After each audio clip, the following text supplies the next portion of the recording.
Hello everyone, and thanks for tuning into the Financial Investor channel. My name is Brent, and today we're going to be discussing the M1 changes for June 2018. We're going to be covering the Roth IRA and the individual account. So right now I do have the Roth IRA pulled up for May 2018. So you can see that our equity in the position was $5,287.93. We had been paid out $16.12 in dividends, and the return in the portfolio had moved up by 0.97%. So May was actually a really good month. We had moved up positively in the market. Now in this video, we're going to be going over the equity changes in the portfolio. How much extra new money did we go in percentage wise? We're going to be talking about dividends. So here in the month of May, we had a total dividend payout since we had begun investing back in January of $66.17. May, we had been paid out $16.12. We're going to be discussing the dividend payout for the month of June and where those dividends paid back into, like what stocks did they specifically buy. We're also going to be talking about our return on our portfolio here. We were down 5.87%. So we're going to see if our portfolio return either went up or down in the month of June compared to the S&P 500, Dow Jones, and the NASDAQ. So let's go ahead and flip over to M1 Finance here. So they did change their interface a little bit based off our last one here. You can see that this graph does have a little bit more information here. They actually have your graph out information here now. Since when you began investing here, I began investing over on M1 Finance back on January 8th, 2018. This is my wife's Roth IRA. I have my Roth IRA over on Merrill Edge, which I'll be making a video out on Monday. But I chose to use M1 Finance for her portfolio because I made a whole video talk about why I believe it's the best broker for brand new investors in 2018. Basically, the main high points were $0 trades, partial shares, no fees, and retirement accounts. But if you guys would like, check out video top right corner. I'll have that linked. Now, let's see here. Equity change. So our equity did change positive. Of course, I'm adding brand new money into the market. So I'm going to go ahead and take my current equity position, take my last month's equity position. I'm going to go ahead and take current one, subtract last month's. That's going to get me that. Divide it by last month's equity, and it's going to give me a decimal point. I'm going to go ahead and multiply that by 100. So equity-wise in our position between last month and this month, we increased our portfolio equity by 1.10%. So that's a pretty good difference there. Pretty good, pretty good. That's not really an important number because your value of your portfolio can change based off, just adding $100, $200. That's just brand new money getting added into the portfolio, and equity also changing that or affecting that. Dividends. Now, how many dividends were paid out to us in the month of June? We've now been paid out $83.01 since our complete time invested on M1 Finance. So I'm going to take that complete number, paste that in here, and now in the month of May, we had a total number of $66.17. So all I'm going to do here is subtract $66.17. So in the month of June, we were paid out $16.84. So that beat out my May's payout by a little bit here, about 60 cents, 70 cents, right in that range, about 72 cents. So pretty good bump right there. So month after month, dividends are beginning to increase a little bit. All those dividends plus that weekly allotments is allowing those dividends to compound weekly, and it's gonna pay out. You're gonna see a nice steady payout increase, month after month by $1 or $2 just based off that. So switching back here, that's pretty good right there. So our equity increase and the value of the portfolio, of course, increased. Dividends, we got paid out more dividends in the month of June than we had previously got paid out. Now, did our return go up or down? Well, in the month of May, we had a negative position of 5.87. I'm going to go ahead and subtract our current negative position of 5.6. So in the month of June, our portfolio gained an increase because the number is actually, increasing, not decreasing. We're not going lower into the negative. We're actually coming off those lows. So our portfolio in the month of June increased by 0.27%. Now let's go ahead and compare to the S&P 500. So this is not a good comparison here. This includes a day, maybe a day or two from May. So we're not going to use this. Same thing with the Dow Jones. It still includes a couple days from May and the NASDAQ. So what I did instead is over on M1 Finance, they give you the ticker symbols for the Dow Jones, S&P 500. If you don't know those off your head. And I just went over to google.com, hit the month there. Now this is going to give us our month data between Friday, June 1st and Friday, June 29th. So the S&P 500 fell for the month of June by 0.85%. The Dow Jones fell by 1.48%, and the NASDAQ fell by 0.63%. So did our increase of 0.27% beat out the S&P 500, the Dow Jones, and the NASDAQ? Yes. So we had a positive month. Our ETF, basically our ETF here, our pie. So this information, all of these stocks together, 15 stocks, that complete a pie. It's sort of an ETF, only guess what? It doesn't have an expense ratio. So I made a video covering how you guys can create your very own ETF. I kind of went over, I looked at the Essential 40, which is 40 stocks, and made my own ETF based off those ones as a suggestion, only there's no expense ratio. So if I go to the market here, see, how do I get in? Okay, if I go to my pies and click on Roth IRA, this is going to show you that I'm holding 15 stocks. I have no expense ratio, meaning that I'm not paying anyone, an ETF fee. I'm not having anybody manage my portfolio. All of my dividends, all of my equity is mine to keep. I'm not paying anybody to have my money invested over on M1 Finance. That's why I decided to open up my Roth IRA here and not somewhere else, such as Merrill Edge or, Robinhood doesn't even offer the Roth IRA. If you guys are interested in, creating your own Roth IRA, that's the first account you guys should be opening over a taxable individual account, because what a Roth IRA is going to allow you to do is tax shelter your interest, your capital gains, your dividends. It's going to allow you to compound. You don't have to worry about paying taxes at the end of the year, especially if you have REITs in your portfolio. Normally your REITs are taxed at your regular income tax bracket, whereas now you don't have to worry about pulling money or setting money aside in order to pay for taxes. And all this money, capital gains, all of the money from the dividends are reinvesting weekly, monthly, yearly for the next following years until you reach the age of 59 and a half. And then this tax sheltered account, this Roth IRA, will be giving you out dividends, and you'll be able to withdraw those capital gains tax-free. So that's why it's so beneficial to start your Roth IRA early and just begin funding it with your $5,500 each year. So here, I made my own ETF. It's reinvesting here for my wife, and it's working good. So we've covered the equity change, the dividends paid out, and our return increasing by 0.27, beating the other markets. Now let's go see what stocks paid out and what stocks were purchased for the month of June. So starting here on June 4th, we added $10 of fresh money. This is just our scheduled deposit. So every Monday I have a scheduled deposit of $10 going into this account. I have a video covering how you guys can set up your own schedule, your own weekly schedule of whatever. If you want to do 10, 20, 30, $100, you guys can do it. I just did 10. So here we also had $10 of dividends paid out to us. We had SPG, the Simon Property Group, $3.95. We had Caterpillar at $1.63, Apple at $1.61, Pfizer at $3.60. We added $20.79 of fresh money into the market. We purchased Johnson & Johnson, Kimberly-Clark, and Altria. Good buys right there.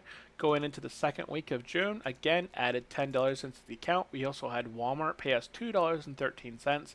We had $12.12 going of fresh money into the market. We bought Johnson & Johnson, Kimberly-Clark, and Walmart. Now, I will explain here in just a second why those stocks were purchased. So again, we added $10 of fresh money into the account. Now, why $10?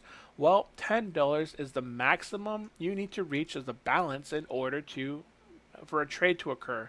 So if you have $5, $6, $8 of dividends sitting in your account, it's not going to reinvest unless you reach the minimum threshold of $10. That's why every Monday I invest $10. That takes the previous week's dividends that were paid out to me, and I invest those into the market. So Here, Praxair paid out, and Johnson & Johnson. That's basically $5 of dividend money plus my $10. That triggered $14.53 of fresh money going into the market. I bought Johnson & Johnson, Kimberly-Clark, and Altria Group, AT&T, and Walmart. That was a big purchase right there, primarily going into Johnson & Johnson, Kimberly-Clark, and Altria. And then a little bit here, you can see very small partial shares of AT&T and Walmart. Look at that, 0.02024 of a share and 0.006 of a share of AT&T. So very small shares. That's why I like M1 Finance, just because those partial shares. You don't have to start with $1,000 to be able to buy Google. You can start with only $500 inside your Roth IRA, and you can own Apple, Google, Amazon, all those big names plus more with only $500 because you're able to purchase them with partial shares. So last month of June, I had Lockheed Martin to pay out $2.34, Avery Dennison pay out $1.52. That put $13.87 of fresh money into the account, into the market. We bought Avery and Caterpillar there. So that was our final purchase. Now, why are these specific stocks targeted to purchase? Well, if we move back into our portfolio, you'll see the value here. This value is set to a target. So my target for Apple was 7%. I want Apple to be 7% of my total value of my portfolio. So right now the actual is the first number on top, which is 7.6, and the target 7. So my actual is over the target, meaning that it will not invest into Apple. If we look at AT&T, the actual is at 6.5, whereas my target is at 7. So that's a difference of 0.5. So if new money is added into the account, unless something is below a 0.5 difference, such as Lockheed Martin here at a 0.6 difference there, it's at 6.4 instead of a 6.5. So this is at a loss difference of 0.6. So the next money that goes into the account, if this value remains the same, it'll choose Lockheed Martin and AT&T and maybe even Caterpillar here towards the bottom. You can see that's a difference of 0.5 as well. Here's another. Oh no, this is actually over. This is actual is over the target. So that's why this thing automatically invests into positions that I'm down on the most, where the value is down and the actual percent to the target percent is down the most. So it's very smart about it. I really like that feature where it's just automatically reinvesting my dividends, my weekly scheduled allotments into my specific stocks that I've already made a decision on buying.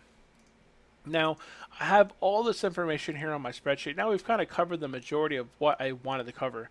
Now, I picked up on why these numbers were so, sometimes I was having some kind of confusion. And what happened is, if I look at these numbers, the price on this, I changed it now. So over here, the price was set to a live price. So this thing was going based off live events. So kind of going forward now, I knocked it off that. I'm going to have my live data on this tab, and then I'll have frozen data month after month. Continuing on, I kind of figured that out now. So that was a bit silly of me to do, but kind of going forward, I will just have my tracking my live data in this tab, and then I will be freezing my data for the past months. So here, it's going to show off a little bit different. So what I've done here, here's my base investment. So total money going into my portfolio is $5,670. The dividends that were paid out, $83.01. That gives us an investment difference of at a loss of $311.69. Our annual income right now is $189.84. In the month of May, we were at $187.08. So that's a little over a $2 increase of annual income based off those dividends that were reinvested, that $40 that was reinvested, plus we got some increases here. So let's go ahead and take a look here. So Caterpillar here, for example, they increased their dividend payout. They were at $3.12 for the year to $3.44. That made their, let's see here, their new yield on cost is 2.11 and 7.46 for the annual payout. They used to be a yield on cost of 1.9%. That's a big difference there. Going from 1.9 to 2.11, that's a 0.2% difference. I'm now getting paid out, instead of $6.51, I'm getting paid out $7.46 in dividend income.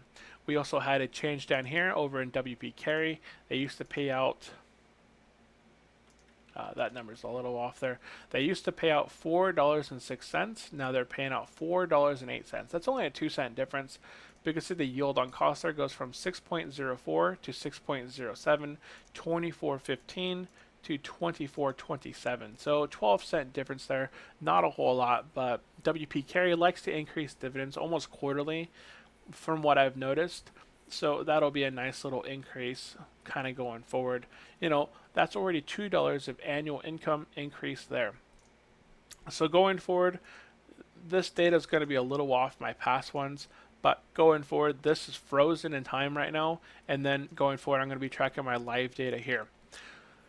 So what other changes did I want to discuss? I think that's primarily it. I did update my payout ratio for all of them, so some of them do have a bit of a high payout ratio. Altria Group, for example, has a 70, and this is a, you know, it's almost like a REIT, so I'm not too worried about that one. Another REIT right here as well. So everything else is pretty low, below the 60s where I like to see it as far as payout ratio, my earnings being paid out in comparison to my dividends. How much am I at? My dividends.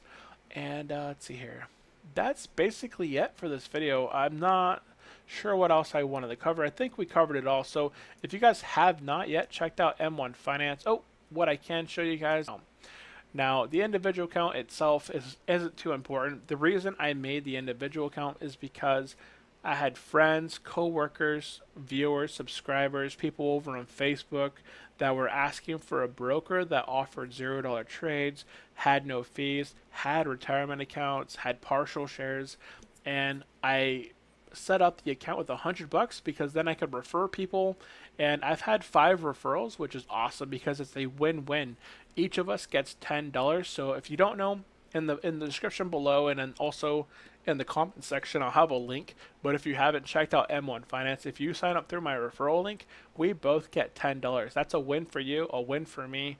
If you add $100 into your individual account and sign up through the referral, you get $10. That's a 10% increase based off your $100. You can then take that $110, move it out of the account, create a Roth IRA, put $500 with that $110 there included in that, and start your very own Roth IRA. So here, all this does is just, it's $100 plus the referral money gets reinvested into here. It hasn't, I bought this, I started this account basically at the bottom of the market on February 8th. It's had an increase of 3.61%. That's a gain of $4.51. So this is primarily just open for those that do want to sign up for M1 Finance and maybe have a individual account. I don't promote the individual account. It's a taxable account, meaning at the end of the year, if this account, if you have any sells, then you have to report those to the IRS and you have to pay taxes on them. So I would rather do all of my trades within the Roth IRA account where that's completely tax sheltered. I don't have to worry about reporting any sort of dividends or capital gains and all of that stuff. So that's basically it for this video. If there's anything in the video you guys would like covered for the month of July, let me know in the comment section below. Otherwise, if you did like the video, remember to like, leave me a comment below what you thought of the video, and subscribe if you have not. Hit the notification button because it really helps the channel itself kind of grow. And if you have any friends that are interested in checking out M1 Finance or dividends, share out my video, let them know. And that's basically it. So thank you guys for tuning in. I will see you next time. Have a great day. Bye.